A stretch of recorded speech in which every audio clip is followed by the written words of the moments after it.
Well, when the debt, after the Bluebird bill was over, after the city budget went through, when the debt thing was coming to a head on the national debt crisis, basically was the Tea Party type, sorry, everybody's here, was coming to a head. It was, the deadline was August 2nd. So a whole bunch of groups, I think independently, decided to show up at the Bowl on Broadway to protest this thing. And when we all came together, we basically had a General Assembly. New York against budget cuts works under that system. The Bluebird bill occupation worked under that system. So we had our General Assembly, and the call from Adbusters had just come out, and we at that General Assembly decided that we were going to occupy Wall Street on the 17th. And so we planned the next General Assembly, and everybody, like 100 activists from all over the freaking world showed up there. And we've been working on a consensus basis since then. Yeah, and so what was amazing on September 17th, we were there, my daughter and I were there, we were both there on September 17th. There weren't a lot of people after the initial march into Zuccotti Park, which I don't know if that was intended for us to start camping at Zuccotti Park, but after they started clearing us out in Bowling Green, that's where everybody kind of dispersed to. One of the tactics that the movement has started to use is dispersion into other spaces when police presence becomes overwhelming, which with social media is incredibly easy to do because you just communicate with your phone, we're going here. And so then everybody dispersed out to Zuccotti Park.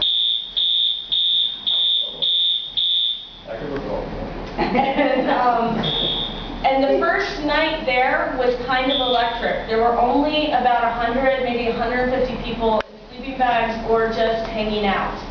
215 actually. I counted at 6 o'clock on Sunday morning. It would have been 216 if I'd stayed.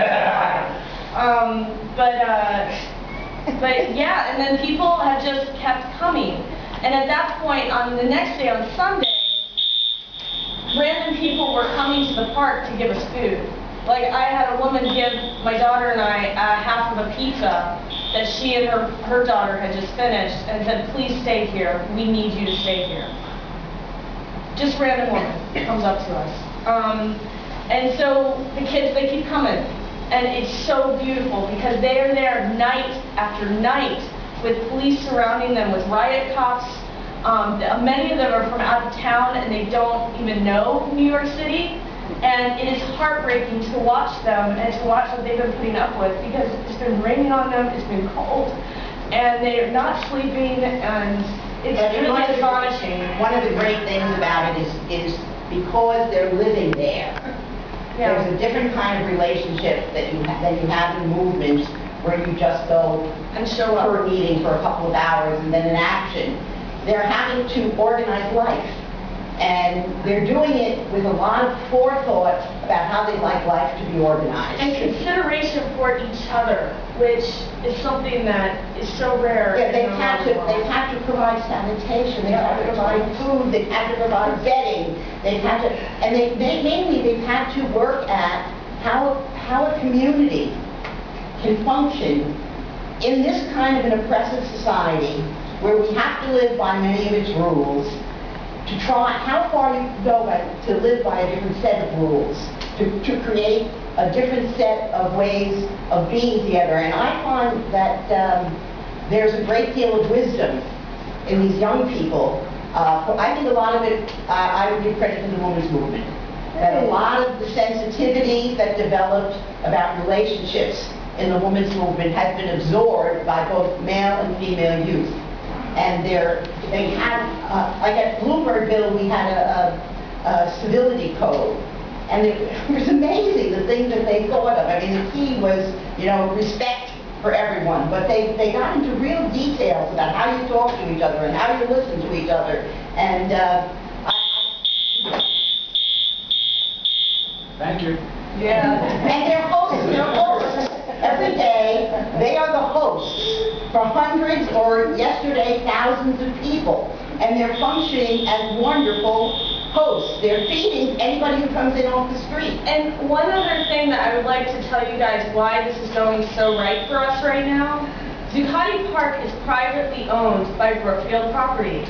When they proposed to the city that they start up this public space for the city that they would own, they had to agree to the city that it is open 24 hours for the public's use.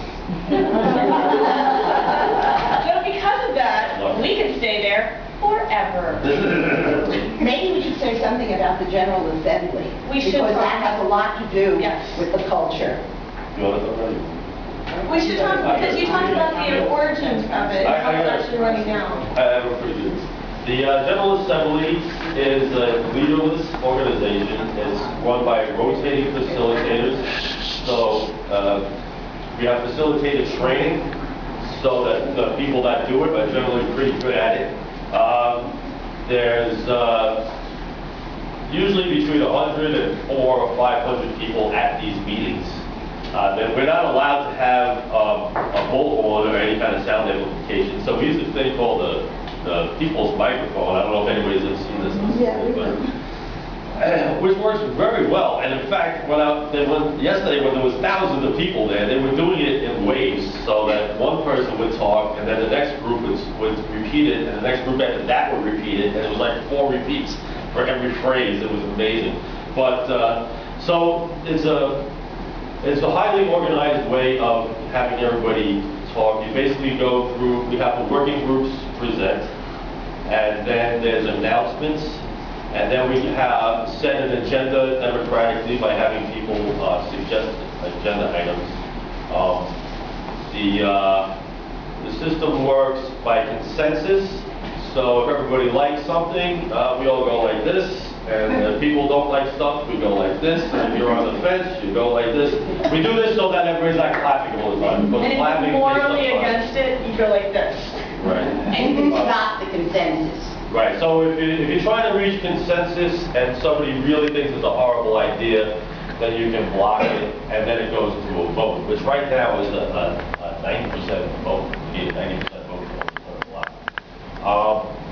What am I missing? So. Process. Right, so there's also, basically, people get up and make proposals, which you can block or whatever. If we make a proposal, then we have questions about the proposal so people can talk, raise questions, and then if people have problems with it, we go through concerns, and people can make friendly amendments or non-friendly amendments, depending basically on the person who made the proposal. And if people think that things are going wrong, for example, if somebody thinks that we're not following the process, if somebody's off point or something, then you can do this, off point of the process. And the facilitator is supposed to stop and find out what your process problem is. If somebody talks about something that they're not sure about, and you know what the information is, then you can do this, which is point of information. And then they'll call and you can fill in the missing gaps or make a correction if necessary. In the beginning, I didn't have much faith in this kind of an open process. I have been completely converted. I thought we're never going to come to any decisions. It takes so long to do everything. In fact, it's gotten more and more efficient. People have learned how to sharpen the process, so a lot of the work gets done outside and the decisions can be made in this General Assembly. Now, the way in which the work gets done outside is really interesting, because anybody can propose a working group and just recruit people to join it, and they have a range from the most practical to the most utopian, with everything in between. I mean, if we can think of the names, I happen to be in the labor outreach working group. There's direct action, planning our marches. There's sanitation and food and comfort. There's a psych group. There's a medic group. Some of them I don't even understand. There's a media group, but some of them are more like visionary and intellectual. A whole bunch of groups have come together around the part that has been the hardest and that I was most suspicious and discontented with, which is what is our message. but there was a certain message implicit in going to Wall Street. It's a very advanced message. It's a message we never got to in the 60s, which is taking on the economic